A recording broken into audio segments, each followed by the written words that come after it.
How did you get started in the speaking business? Oh, Yvonne, let me see if I can remember back that far. I think it was first seeing Walter Dickman in action. I met Walter's son at a training program, and he said, gee, my dad does training. My dad is Walter Dickman. And I went, Walter Dickman, you know, because even then he was very well known. And he said, yes, you should meet him. So through his son, David, I met Walter. Walter attended one of my training programs, and he said, if you work with me, I can help you. And I thought, well, how good is that? So I worked with Walter Dickman for some time, and I'd be in the back of the room selling the speed reading machine and the cassette recorder product when Walter was doing his presentations. And he is a master storyteller, as you know. And I just sat in awe of what he was doing. So really, that was my introduction into the speaking business. And that never happened until I arrived in Australia. That was almost a year after I arrived in Australia. So that was the early 80s? Or? No, that was early 70s. That was very early 70s. 72, maybe 71, 72. That I met Walter. So, but even then, I didn't get into it for a number of years later. My entry was quite by accident. I mean, I'm a trainer, and I'm running a training program for the AMP Society, and it turned out the state manager was in the room, and he came up to me at the break, and he said, I want you to speak to my agents. Dave Furness, his name was. Speak to my agents at the Wentworth. I got 600 agents coming, and I want you to speak for 45 minutes. And I said, oh, Mr. Furness, I'm, number one, I've never spoken to 600 people. Two, I'm not a speaker, I'm a trainer. You know, it takes me 2 hours to tell you about my watch. I could never do 45 minutes. And he said, well, that's a shame because this is how much money I was going to pay you. And I thought, well, I'll do it. Oh, maybe I could talk fast. You know? So that was the first one I ever did. That was the AMP Society at the Wentworth Hotel. Fabulous. And I mean, I'd done some small training sessions and been paid for them, obviously, but I'd never spoken to a large group like that until that. So that was the launch. I thought, gee, this does work, you know. But I was talking about something I knew about. Well, I was going to ask you that, actually. How did you get into your topic? Well, see, the way I got into my topic was an accident. I mean, when I train today, I tell people, do not do it like I did it. When I did it, there wasn't anybody else. I mean, there was Walter, myself, Fred Daly, the politician, and maybe one or two others that were getting paid to speak, and not a lot. So my topic grew out of my training. I would take elements of the training and speak on that. And then Walter taught me how to tell stories, to illustrate parables, metaphors, illustrations, examples. And Walter was the first that said, less is more. Less content, more support to what you're speaking about, better retention. And I had a natural feel for humor. Yes. Because of my Irish mother, you know, who was very funny, what a woman she was. So, so combining the humor and the stories into the content, my topic evolved out of that. But when people said, you know, how long can you speak for? I said, well, I could do 5 or 6 hours, you know. That's right. No problem. Days. No Days. Not that they want me to, but anyway. So you'd probably been speaking in Australia for about maybe 15, 16 years before you all got together and started National Speakers. Yes?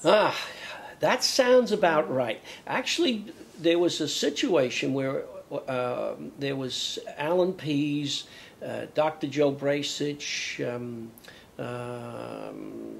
Amanda hadn't started yet. There were like a half a dozen speakers. John Lees, I think, was into it at the time. Doug Maloof. Doug Maloof. And John one Nevin? of them.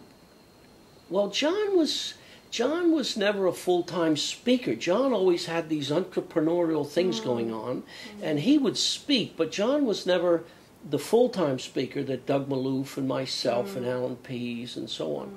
John was more a mentor. He was a visionary. He was a guide. He would get things started and get people excited about it, and then they would go on with it. But there was a problem with one of the bureaus, and they tried to isolate Alan Pease and get him to do something. And Alan rang me and he said, what am I going to do about this? And I said, Alan, that's not fair. They ask you to do that. So I got a bunch of the other speakers together and I said, why don't we go to this bureau and tell them we will never speak for you if you force Alan to do that. None of us will speak for you ever. And we were the business. So they backed off. And I said, hold on. there's something to this.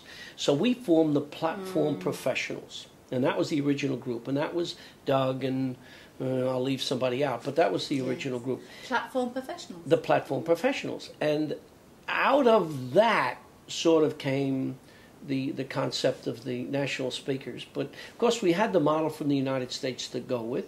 John Nevin was very keen to make the business of speaking a profession, and so were we.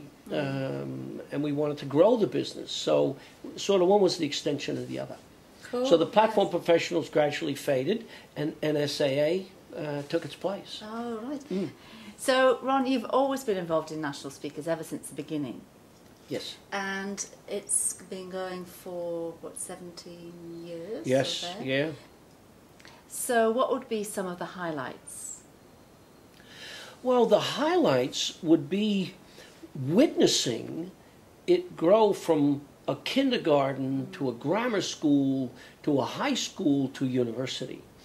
And there wasn't a president in the group that didn't contribute something to it, but each had the experience to build on, so that when it got up into the last 4 or 5 years, it was fully appreciated that NSAA was not what the original American Society was a bunch of glad-handers and backslappers and mutual admiration society. Plus, in the beginning, it was the blind leading the blind. Your experienced speakers were, oh no, I'm above all of that, And then there were other people there that had no idea. I want to be a speaker, and no idea. So it went from one end to the other. But eventually, people, I'm going to mention names and then I'll be in a lot of trouble, but there were some people that come in that were key to turning it around from a mutual admiration society to a real school of learning, where you could go to learn your craft. You could rub shoulders with people that were doing it. You could share real experiences with them and get good advice. And then the academy came out of that, and the 8 competencies came out of that, which is thanks to Jim Cathcart in the United States. And it became a university. And I think it was watching that process and the people that came out of that was just exciting.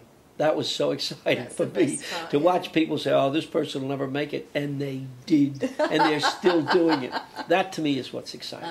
So Ron, how did you combine your bureau role with your speaking role? Because you're one of the few that's actually done that, and done it very, very well. Well, I had a big head start, Yvonne. When I started the bureau, I knew what the other bureaus were not doing. I felt I knew the market, and I certainly knew the speakers. I mean, Dr. Ron Tacchi was my doctor. Amanda Gore was my physio. Alan Pease was one of my first agents. I got all those people. John Lees, I got them started in the business. Laurie Lawrence. So I knew all the speakers. And I had people around me that were very good and knew the business. So when we started, whooshka. We really, we took off very quickly. So I was so excited about building the bureau, I didn't worry about speaking. And that's still the situation. However, having said that, I love to get out there. I mean, if somebody says, we want you to speak, I say, oh, gee, I can get you Kat DeVry or Martin Grunstein. And they say, no, we want you to do this one. I say, thank you. Okay, all right, I'll do it. Yes, twist my arm. Yeah, so maybe 25 a year is all I'm doing now, Yvonne, but I love it. I really do. I mean, that doesn't count the charities and the auctions and that stuff that I do. Ron, what's your view on product? I'm the worst person to ask about that because I've never really had product. When I did, I let it get old and I didn't do it properly. But today, Ron, it is critically important. You need income streams. Nobody's going to get tremendously wealthy just speaking. I mean, unless you're in the top 2% of the industry, you're not making enough money to justify the travel and the heartache and so on. So my suggestion is use speaking as a catalyst. Use it as a vehicle to create other income streams. Yes, there seems to be much more opportunity for lots of different sorts of products today, much more so than in the past. When you say product, I say, what do I need product for? Yes. I mean, they'd say, why don't you get into the I said, what do I need that for? I'm just having too much fun. So that was my biggest mistake. That was truly my biggest mistake. And today when I run training and mentoring programs for new speakers, the thing I make very clear at the very beginning is this is a business, and you have to treat it as a business, you know. Ron, what's one must for all professional speakers? Integrity is foremost. I mean, you have to have integrity in the client relationship, in your relationship with bureaus. I see some speakers walk the line, and John Nevin made it very clear to me a long, long time ago, there's no gray. There's either black or white, and you don't cross the line.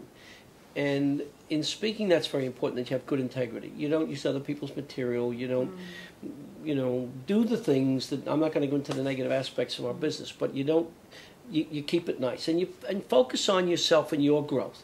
I see speakers worried about other speakers. That's not a concern. There's plenty of room. You focus on yourself and your own development and the integrity of what you do. I think that's very, very important. So a top tip for speakers? Persistence, then patience, and then practice. You really need to be good at what you do. I mean, marketing will take you so far, then you've got to be pretty good at it. You look at the speakers that are out there today, that have been out there a long time, they're good, and they work at it. So in the beginning, everything is a practice opportunity. If you open the fridge and the light goes on, you do 8 minutes to the cabbage. Do not miss an opportunity. Can you speak at the? Yes, I can. Yes. Would you be willing? Yes, I would. And you do it. And, you know, it really takes a lot of practice. A lot of practice. If you're in the business and you like it, stay in the business. Stay in the business. That's cool. Some good advice.